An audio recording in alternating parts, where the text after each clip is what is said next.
The morning sun cast long shadows across the manicured lawns of Winchester Preparatory Academy, where uniformed students moved between century-old brick buildings like well-choreographed dancers in an elite ballet. Chen clutched her worn backpack closer, feeling the weight of both her textbooks and her outsider status as she navigated through clusters of students who seemed to wear their family wealth like invisible crowns. At 17, Maya stood out not for her second-hand uniform or her Chinese-American heritage, but for the fierce intelligence that had earned her a full academic scholarship to Winchester Prep. Her dark hair was pulled back in a practical ponytail, and her wire-rimmed glasses couldn't hide the determined spark in her eyes. Unlike her wealthy classmates who treated their education as a birthright, Maya approached each day like a warrior entering battle armed with determination and the knowledge that this was her one shot at changing her destiny. The first time she saw Alexander Windsor, he was holding court in the senior commons, his laugh carrying across the room like music. Everything about him seemed effortless, from his perfectly tousled dark hair to the way his blazer hung just right on his athletic frame. As student body president and heir to the Windsor tech fortune, Alex possessed the kind of easy confidence that came from never having to question your place in the world. "Chen, you'll be partnering with Windsor for this semester's research project," Mrs. Patterson announced during AP Chemistry, sending a ripple of whispers through the laboratory. Maya's heart skipped a beat as Alex slid onto the stool next to her, bringing with him the scent of expensive cologne and privilege. "I heard you got a perfect score on the last exam," he said, flashing a smile that had won him both the class presidency and the hearts of half the female student body. "Maybe some of your genius will rub off on me." Maya felt her cheeks warm but kept her voice steady. "Maybe if you spent less time planning Spirit Week and more time studying." The words slipped out before she could stop them, but instead of taking offense, Alex threw back his head and laughed. "Touche, Chen. Touche." From their neighboring lab stations, the Winchester elite watched with poorly concealed interest the scholarship student and the prince of their social hierarchy, an unlikely pairing that crossed every unwritten rule of their carefully stratified world. Madeline Carter, Alex's ex-girlfriend and reigning Queen Bee, particularly seemed to track their interaction with eyes that could cut glass.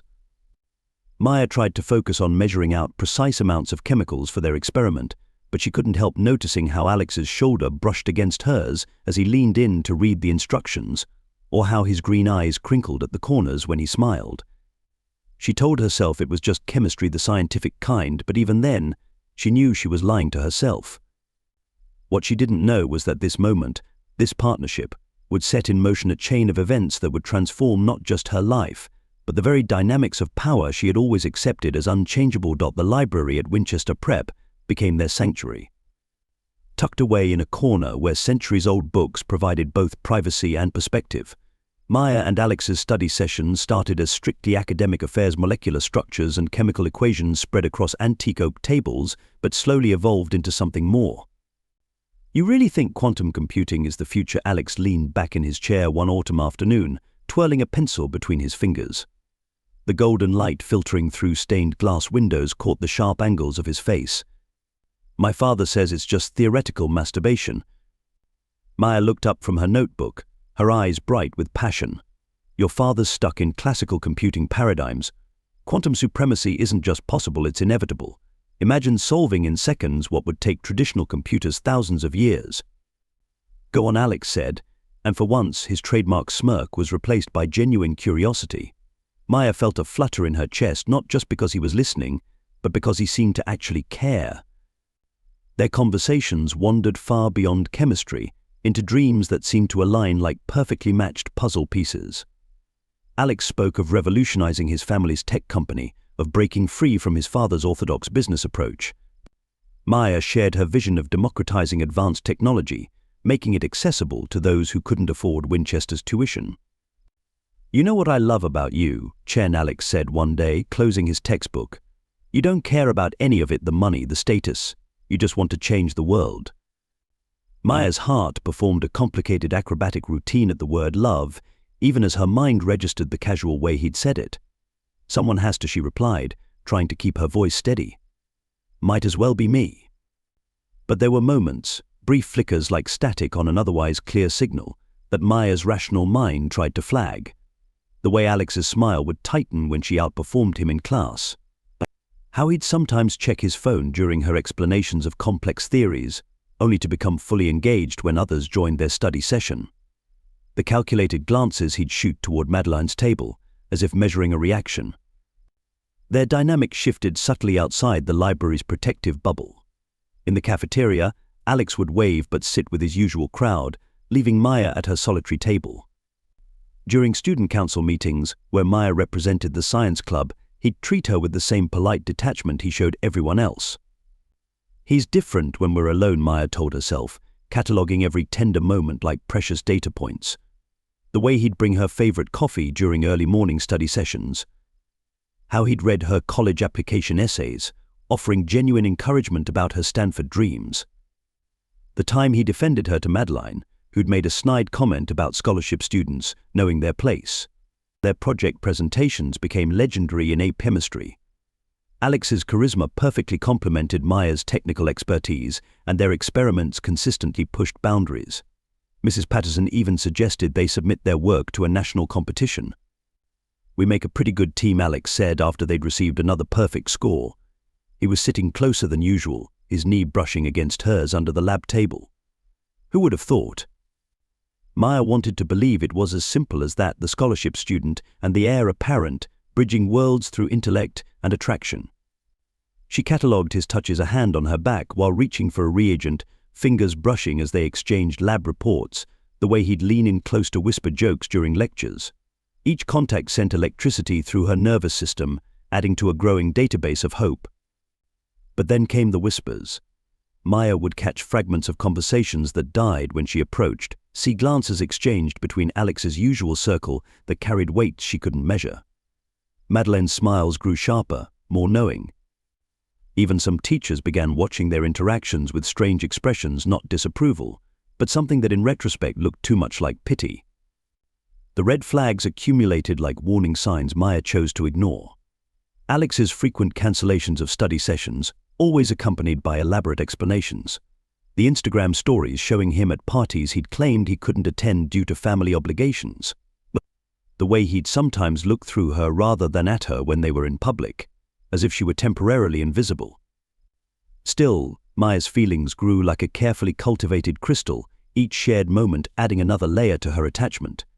She began to dream of a future where worlds could merge, her brilliant mind and his resources combining to create something revolutionary. In her most private thoughts, she imagined standing beside him at tech conferences, their success a testament to what happens when artificial barriers of class and status fall away. "You're going to change everything," Alex told her one evening as they packed up their books. The library was nearly empty, and his voice carried a weight that made her pause. "You know that, right?" Maya looked at him then, really looked, trying to read the truth in his green eyes. "We could change everything," she corrected softly. His smile in response was strange, almost sad, almost cruel, but surely that was just a trick of the fading light. "Yeah," he said, reaching out to tuck a strand of hair behind her ear. "We could." The touch lingered, and with it, Maya's last defenses crumbled. She didn't see how his other hand was typing out a message on his phone or notice the quick flash of triumph in his eyes. She was too busy falling, too busy dreaming, too busy ignoring the voice in her head that whispered when something seems too perfect to be true. It usually is. The grand ballroom of the Windsor Hotel glittered like a scene from a fairy tale. Crystal chandeliers casting prismatic light across the sea of designer dresses and tailored tuxedos. Maya stood in the entrance, her heart thundering beneath the midnight blue dress she'd spent 3 months' savings on. Her mother had done her hair, weaving tiny silver stars through the dark strands that now fell in soft waves around her shoulders. Maya Chen. She turned to find Alex's best friend, James, holding a single red rose and an envelope. "The first clue," he said with a smile that didn't quite reach his eyes. Alex wanted to make this night special. The scavenger hunt led her through the ballroom, each note more romantic than the last, each clue drawing more attention from their classmates. Some were filming on their phones, others whispering excitedly. Even Madeline was watching, her red lips curved in an expression Maya couldn't quite read. The final note led her to the grand staircase. Alex stood at the top, handsome in his tuxedo, a spotlight somehow finding him in the darkness. The music faded. Phones rose like fireflies around the room. Chen, his voice carried across the suddenly silent ballroom. The brilliant girl who showed me that true value isn't about what's in your bank account, but what's in your heart and mind. He descended the stairs slowly, each step deliberate. You've made me see the world differently, made me want to be better. Maya's hands trembled as he reached her, going down on one knee. Gasps echoed through the crowd. Will you do me the honor, he paused, pulling out a small velvet box, of being my date to Stanford next fall. The box opened to reveal a cardinal red Stanford keychain. Maya's eyes filled with tears of joy as the crowd erupted in cheers. Yes, she whispered, then louder, yes. Alex stood, slipping the keychain into her hand and pulling her close. I have one more surprise, he murmured, nodding to someone off stage. The giant screen behind them flickered to life. The first image was innocent Maya and Alex in the library. Then came the screenshots of text she'd never seen, edited to make it appear she'd been desperately pursuing him for months. Audio clips of her voice, cut and spliced. I'll do anything to be with you, Alex. Your family's connections could help my career. Madeline doesn't deserve you. The room went silent, then erupted in laughter. Maya stood frozen as Alex stepped away, his kind smile transformed into something cruel. Did you really think, he said, voice carrying in the hushed room, that someone like me would ever seriously be with someone like you? Madeline appeared at his side, sliding an arm around his waist. Oh, honey, she purred. Did you actually believe the scholarship student fairy tale? Maya's world tilted sideways. Hundreds of phones captured her humiliation in HD as tears streaked her carefully applied makeup. The keychain fell from her numb fingers, clattering on the marble floor like the pieces of her broken heart. Scholarship Scammer was trending before she reached the exit. Video clips of her humiliation spread across social media platforms like wildfire. Comments ranged from cruel amusement to mock pity. Gold digger got what she deserved. Did she really think she had a chance? Guess you can't buy class with a scholarship. The next morning, Maya's locker was plastered with printouts of the worst social media posts. Her phone buzzed constantly with notifications from fake accounts, each message more vicious than the last. Even some teachers gave her pitying looks, as if she should have known better than to reach above her station. She lasted 2 days. On the third morning, she walked into the administrator's office, her back straight despite the weight crushing her chest. I'd like to complete my remaining credits virtually, she said, her voice steady even as her world crumbled. Family emergency. I'm moving to Singapore to live with my uncle. The administrator nodded, not meeting her eyes. They both knew it wasn't true. Both knew it didn't matter. That afternoon, Chen disappeared from Winchester Prep as quietly as she'd arrived. She left nothing behind except a perfect academic record, a shattered dream, and a cardinal red keychain, still lying forgotten on the ballroom floor. Singapore rose around Maya like a gleaming testament to human potential, a city where technology and tradition wove together in perfect harmony. Her Uncle James Chen's penthouse office in Marina Bay offered a panoramic view of this intersection, glass and steel monuments reaching toward clouds that carried the scent of orchids and possibility. The world doesn't give you power, Uncle James said on her first day, his fingers steepled beneath his chin. You take it, build it, create it. As one of Asia's most successful tech entrepreneurs, he knew what he was talking about. Your humiliation. That's not your story. That's just your origin myth. Maya threw herself into work with the same intensity she'd once devoted to her studies. Days began at 5 a.m. in her uncle's private gym, where a former MMA fighter taught her that physical strength was just another form of code: input, output, repetition until mastery. Nights ended at 2 a.m. in the lab, where she channeled her pain into lines of revolutionary algorithms. You're thinking too small, Uncle James challenged her one evening, reviewing her work. Windsor Tech focuses on conventional AI. What if we could create something that doesn't just process information, but truly understands human behavior? Predicts it, shapes it. The idea took root in Maya's mind, growing alongside her determination. She began analyzing patterns in human decision-making, using her own experience as initial data. The betrayal, the humiliation, she broke it down into quantifiable variables, transforming emotional wounds into mathematical equations. Her algorithm, which she named Nemesis Neural Emotional Mapping and Enterprise Strategy Integration System, began as a simple prediction model. But as Maya refined it, incorporating game theory and behavioral economics, it evolved into something unprecedented: an AI system that could analyze human behavior patterns and market dynamics to predict and influence business outcomes with uncanny accuracy. This isn't just code, her uncle observed, watching the system correctly predict a major market shift. This is revolution. The physical transformation happened almost as an afterthought. Gone were the wire-rimmed glasses, replaced by laser surgery. Her practical ponytail gave way to a sleek bob that framed her face like a weapon. A personal stylist replaced her modest wardrobe with architectural suits and stilettos that cost more than her mother's monthly rent. Each change was calculated, armor being assembled piece by piece. Power isn't just about what you can do, her uncle taught her. It's about what people believe you can do. He introduced her to his network: tech giants, venture capitalists, industry innovators. Maya learned to navigate boardrooms with the same precision she applied to coding, her voice growing stronger with each presentation. Nemesis attracted attention. Major tech companies began courting Maya, offering astronomical sums for her innovation. But she had bigger plans.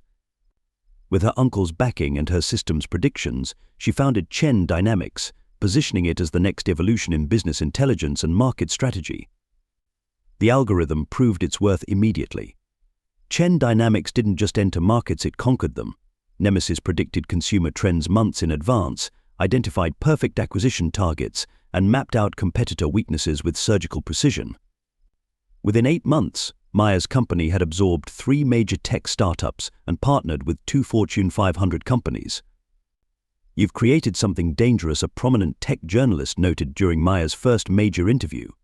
She merely smiled, the expression practiced to perfection in countless mirrors. "I've created something necessary," she corrected, her voice carrying the quiet authority of someone who had transformed pain into power. "The business world runs on prediction and strategy. I've just made the process more efficient." As Chen Dynamics grew, Maya's reputation solidified. Gone was the shy scholarship student. In her place stood a woman whom Forbes would later describe as a force of nature. In Louboutin's board members learned to fear her subtle smile. Competitors discovered that challenging Chen Dynamics was like fighting a shadow. By the time you saw it coming, you'd already lost. Yet in quiet moments, alone in her penthouse overlooking the Singapore skyline, Maya would sometimes pull up an old photo on her phone, a girl in wire-rimmed glasses, smiling hopefully beside a boy with cruel green eyes. She never deleted it. Instead, she used it as fuel, a reminder of why she was building her empire. "Success is good," Uncle James told her on the evening Chen Dynamics hit its first billion in valuation. "But precision is everything. You've built the weapon. Now you need to perfect your aim." Maya nodded, watching the sun set over Marina Bay. Her reflection in the window showed a woman Alexander Windsor wouldn't recognize: poised, powerful, pristine. But beneath the designer suit and carefully crafted exterior, her heart beat to a rhythm of calculated revenge. She picked up her phone, her fingers hovering over a news alert: Windsor Tech facing market challenges, stock drops 15%. Nemesis had predicted this 3 months ago. It had also predicted 7 other potential scenarios, each one a possible path to what Maya really wanted. "Time to go home," she murmured, closing the alert. Behind her, Singapore's lights began to twinkle like stars, each one a reminder of how far she'd come, how far she still planned to go. Her uncle's words echoed in her mind: "Remember, niece, in business as in war, you don't just want to win. You want your victory to be so complete that no one dares to challenge you again." Maya smiled, running a finger along the edge of her desk. She had built her fortress. Now it was time to plan her siege. The Windsor Tech headquarters still dominated the city skyline, its glass facade reflecting the autumn sunshine like a mirror. Maya's Bentley glided to a stop in front of the building, her driver opening the door to reveal her in a blood-red Chanel suit, every detail calculated for maximum impact. Headlines had heralded her return: tech prodigy Maya Chen brings Chen Dynamics to American markets. The business world buzzed with speculation about her sudden interest in her hometown. Only Nemesis knew the truth, its algorithms having predicted the perfect moment for her return when Windsor Tech was at its most vulnerable. Maya Chen. She turned to find Madeleine Carter, now head of PR at Windsor Tech, staring at her with undisguised shock. Time had been less kind to Madeline. Worry lines creased her forehead beneath her carefully maintained blonde hair. Madeline Meyer's smile was perfectly cordial, razor sharp. "How lovely to see you.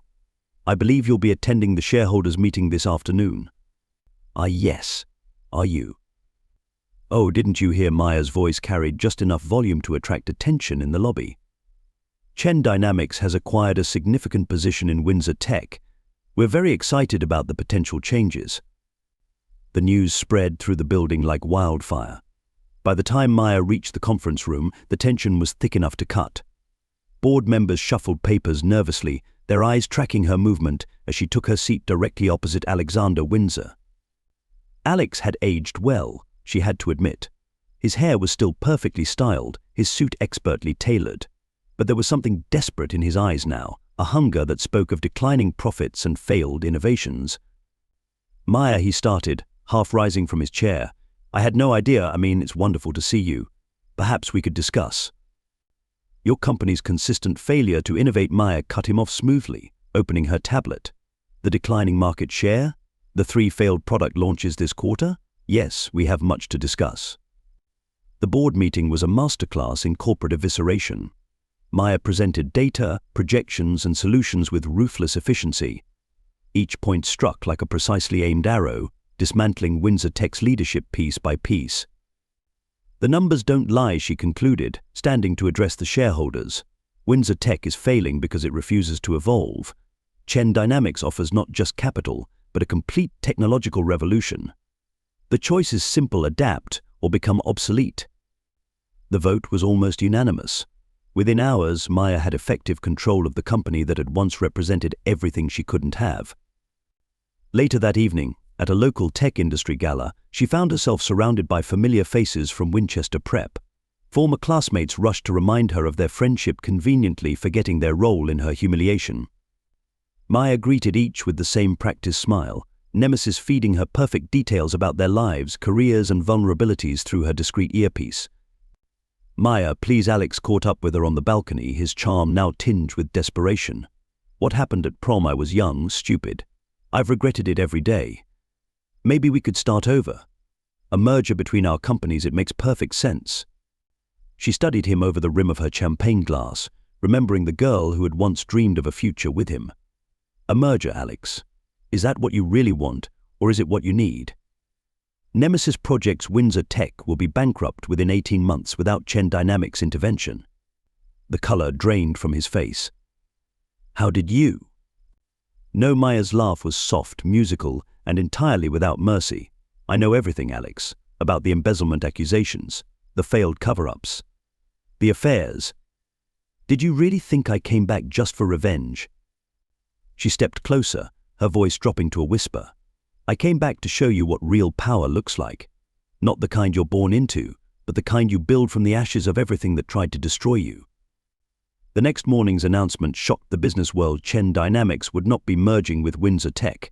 Instead, Meyer's company would be launching a revolutionary new AI platform that made Windsor's technology obsolete overnight. Windsor Tech's stock plummeted. Alex's family lost control of their company within a week. When Meyer walked into her new office, the same one that had belonged to Alex's father, she found a cardinal red Stanford keychain on the desk. Beside it lay a note in Madeline's handwriting: "You won." Meyer picked up the keychain, its plastic warm in her palm. Through the floor-to-ceiling windows, she could see her reflection overlaid on the city skyline, no longer the heartbroken girl fleeing in tears, but a woman who had turned humiliation into an empire. She dropped the keychain into her desk drawer. She didn't need trinkets to remind her of victory. She had something far more valuable: success on her own terms, built with her own hands, measured not in revenge but in revolution. Her phone buzzed with a message from Uncle James. Was it worth it? Meyer smiled, watching the sun set over her new domain. It was never about worth, she typed back. It was about proving what's possible when you underestimate the wrong person. The Windsor Tech boardroom fell silent as Meyer stood at the head of the table, her presence commanding attention without effort. The morning light streamed through the windows, catching the subtle red undertones in her hair, the same color as the dossiers being distributed to each board member. Before we vote on the future of Windsor Tech, Maya's voice carried clearly.